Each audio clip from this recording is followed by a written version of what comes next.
Well, here we go again. I'm giving it another shot. It's been a kind of a frustrating day.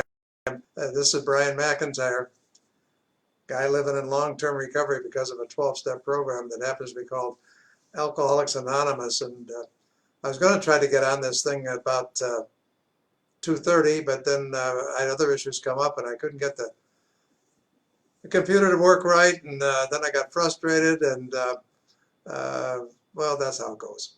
But anyway, the last time that I was on, I want to share with you that I got off in a hurry because I got afraid.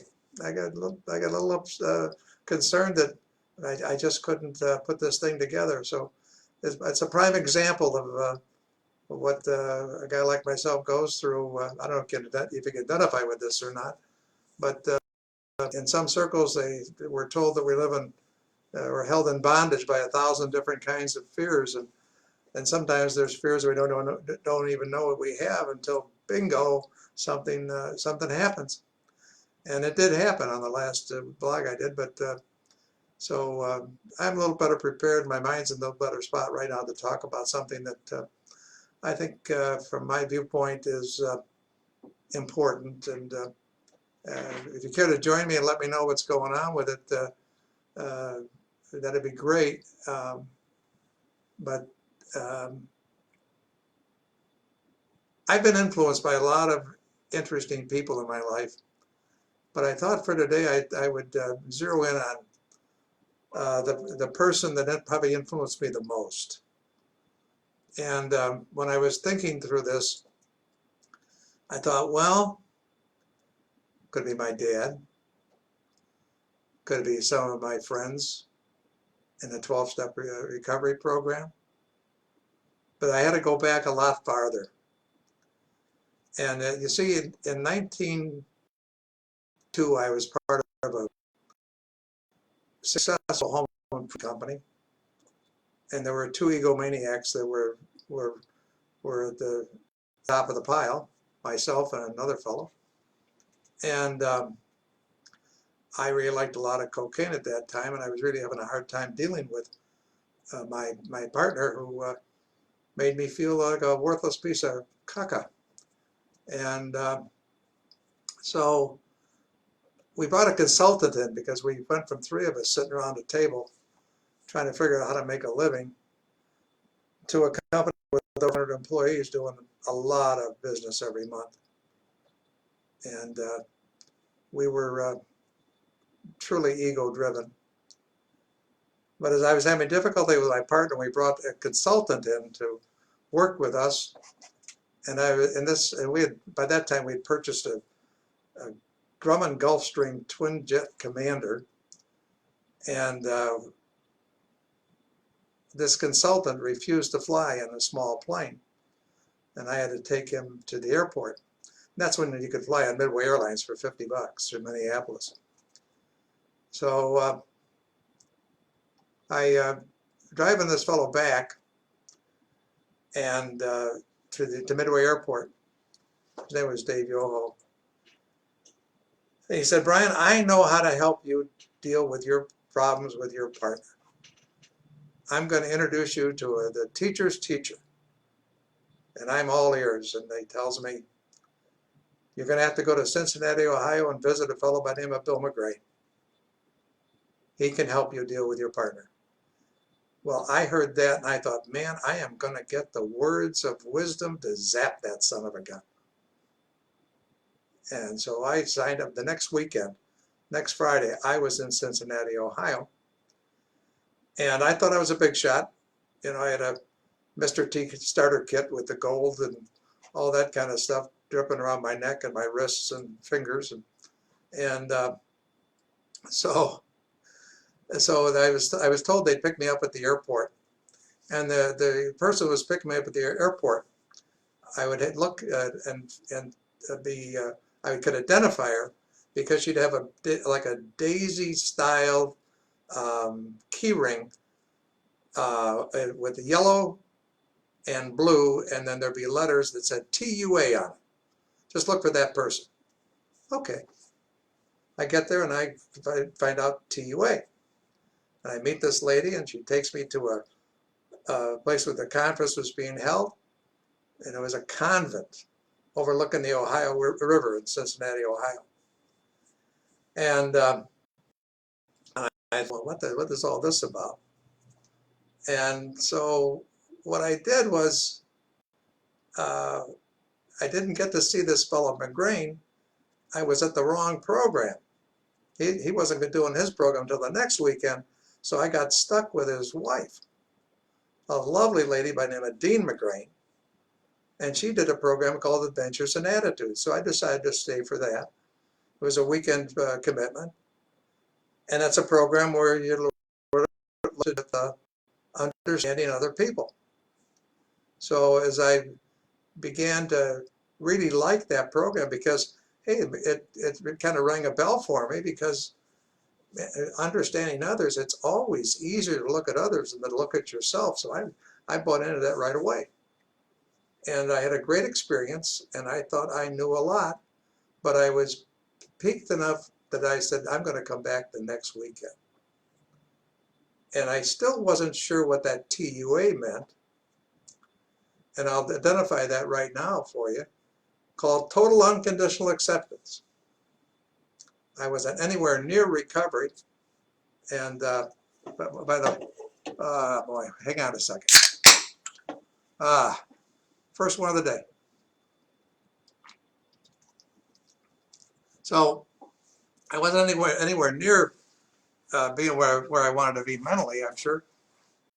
But so I came back, and the next weekend, and I met the guy that has probably influenced me more than any man that I know, and that's a fellow by the name of Bill McGrain. Wow.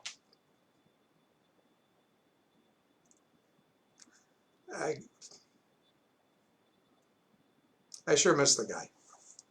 And but Bill McGrain had a goal, and his goal was to create the environment where we could have worldwide high self-esteem, because he believed that the root cause of all of our unwise behavior, crippling low self-esteem behavior, was because we were in a culture and a society where we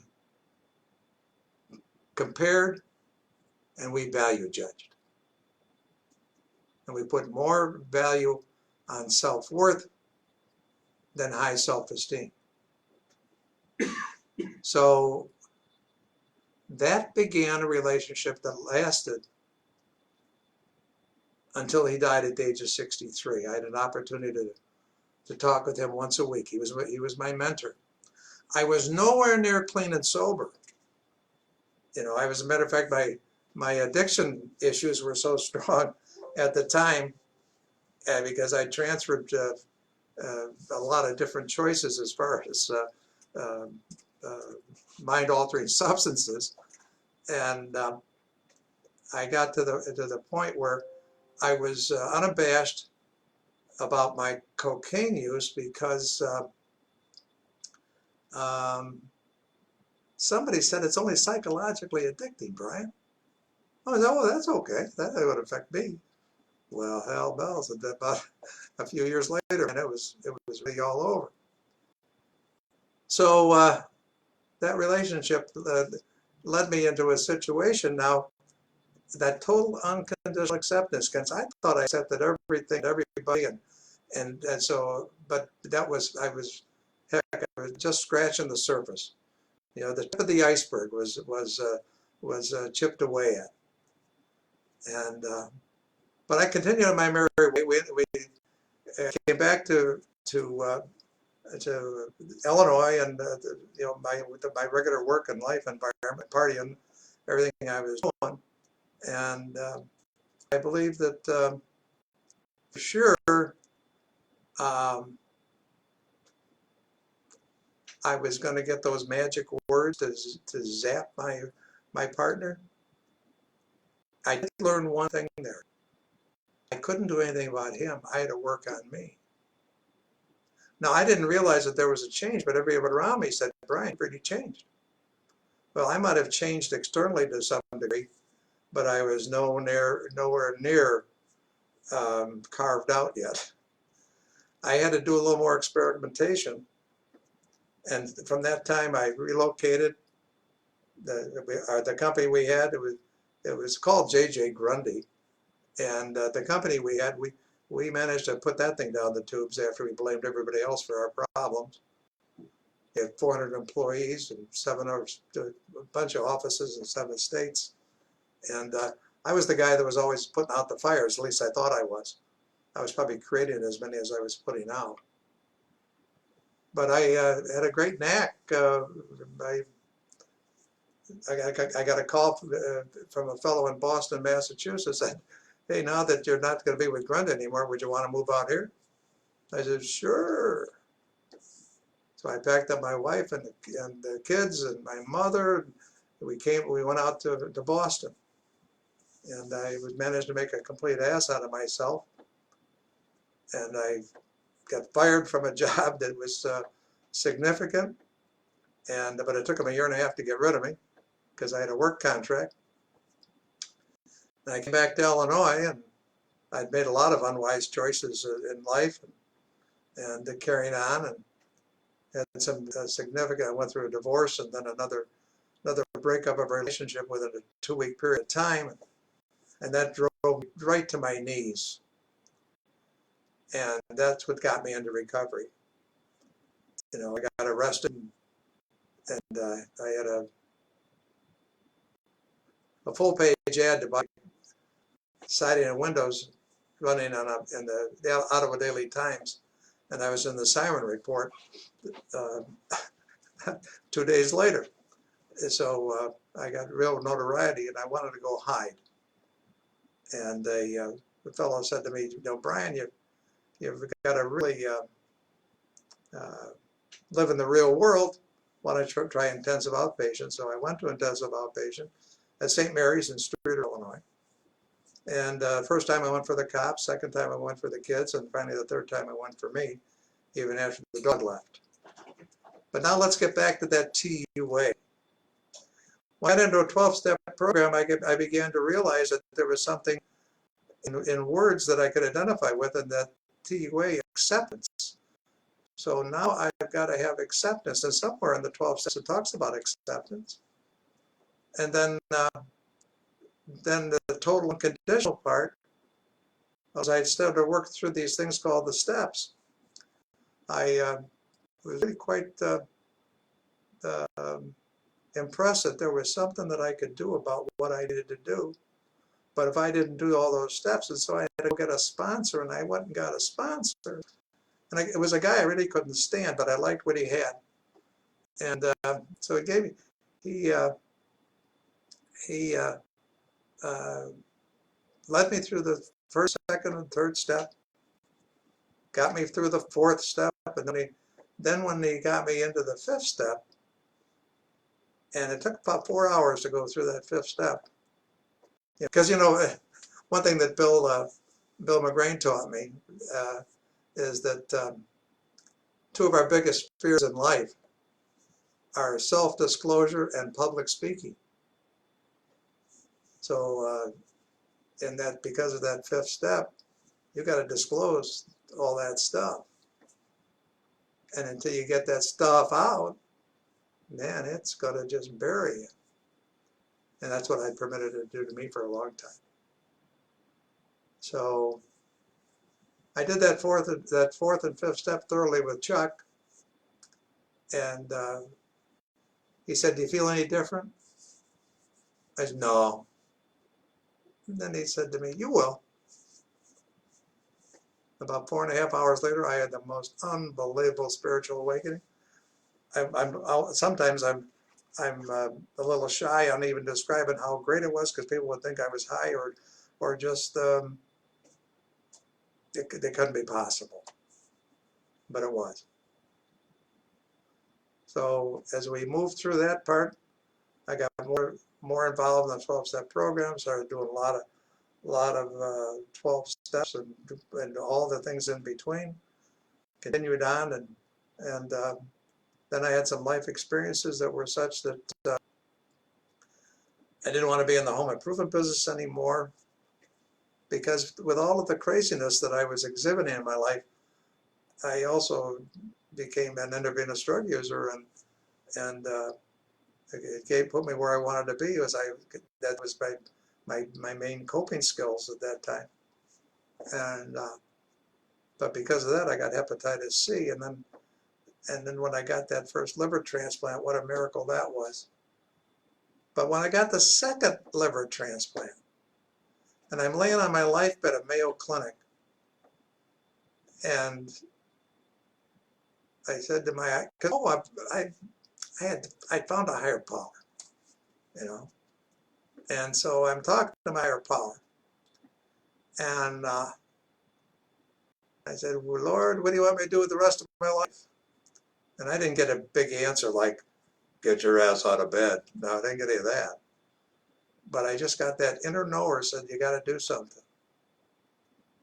Well, you know, we can make mistakes, and I made a real big mistake. I went into the food business.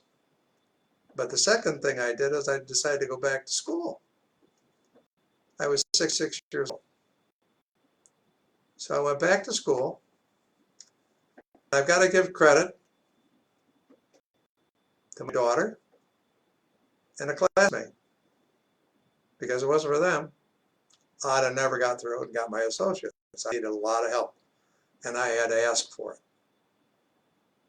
Matter of fact, I joked with my daughter that, or maybe she joked with me. She said, "Dad, I think I deserve one of those strings you got around your neck. What do they call the ribbons or whatever?" And